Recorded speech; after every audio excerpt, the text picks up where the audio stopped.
urged women in the state to continue to join hands with his administration to make positive changes in their communities that would bring about real development.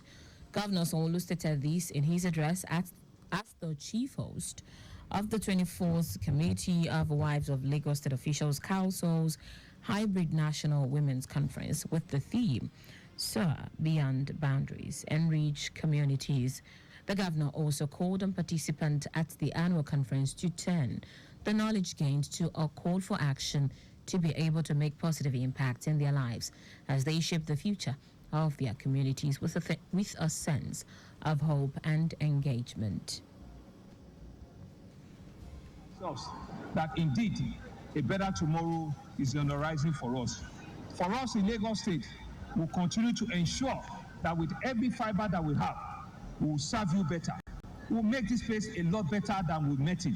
We'll create opportunity for women. We'll create opportunity for our youth. We'll create opportunity for various businesses, micro, small enterprises.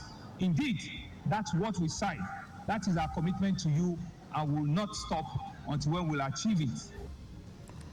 Sanwo-Olu restated his administration's commitment to serve Lagosians better by creating opportunities for women, youth, and businesses where everyone can live to their full potential in line with the Themes Plus developmental agenda.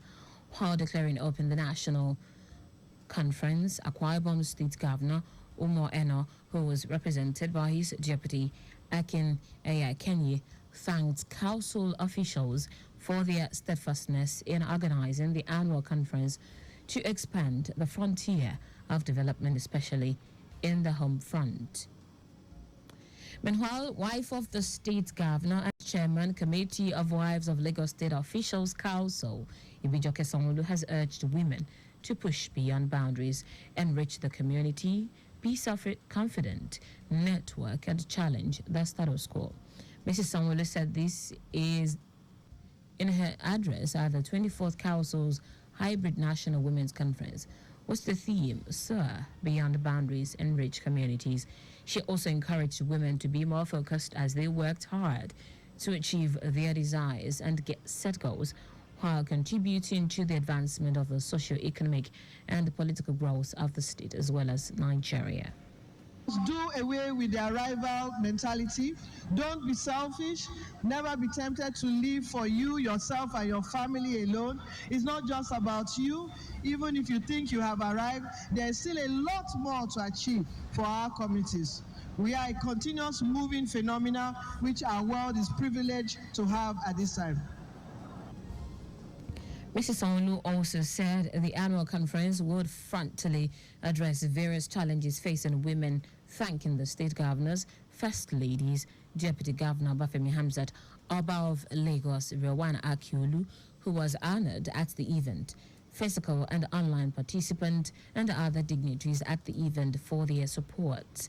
In her speech, the Inspirational Woman of the Year, Adejoke Orelope Adefolure, accepted the award with gratitude, saying that it would strengthen her commitment to women empowerment, harping on the need to prioritize their inclusion in national development. Lagos State Governor Babajide Sanwo-Olu has earned the commendation of the World Bank with the transformation recorded in the state over the last 5 years. The multilateral institution said the state had not only been implementing programs targeted at improving the quality of life for residents, but had also progressed in upgrading infrastructure to improve the socio-economic situation in the state. The commendation came from the bank's country director in Nigeria, Ndiama Diop, who led the institution's top executive team on a courtesy visit to Governor Sanwo-Olu at the State House in Marina.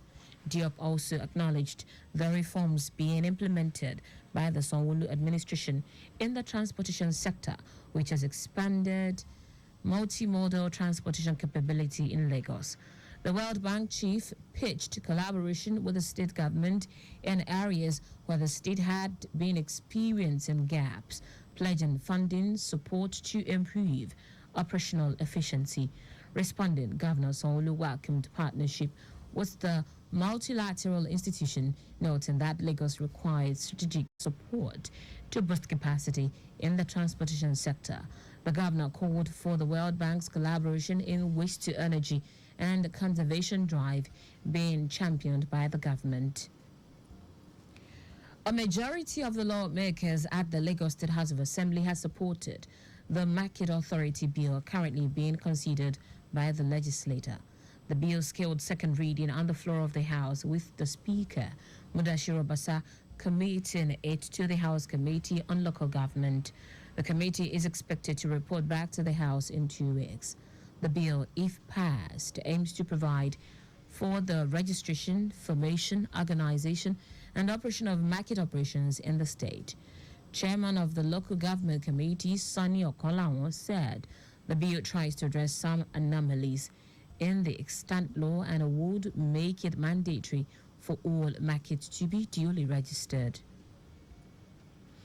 Lagos State Government has spread its dragnet to fully monitor the resumption of all public and private basic and secondary schools in the state to ensure that all stakeholders in the education sector comply with the agreed new academic calendar for the 2024-2025 session.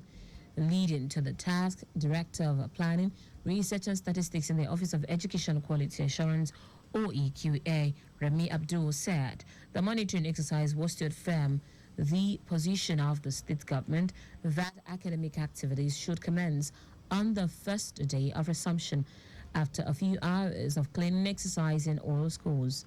Abdul said the expectations of the OEQA were to find all the facilities in good condition and all teachers on ground for the smooth commencement of academic and non-academic activities in a safe and conducive learning environment.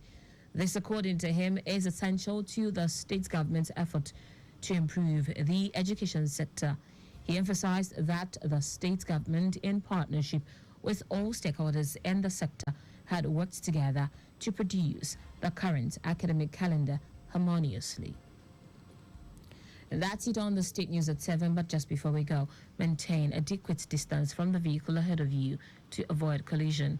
You can follow us and like all our various social media platforms: X at Traffic Radio 961, Facebook Lagos Traffic Radio 96.1 FM, Instagram Lagos Traffic Radio 961. Subscribe and watch our news and programs live on YouTube at Traffic Radio 961. You can also visit our website www.trafficradio961.ng. Did you know that the Sanwo-Olu administration inaugurated the 100-unit Bayview Estate in Ikati, Elegushi, Lekki? You can get more details on the Lagos State Government website. For contact with the newsroom, send a message to info@trafficradio961.ng. That ends the news broadcast compiled by Dewali Oluwoporoku. I am Taiwo Baruwa. Thank you for listening. Up next is the second leg of a return trip with Sarah Desoya.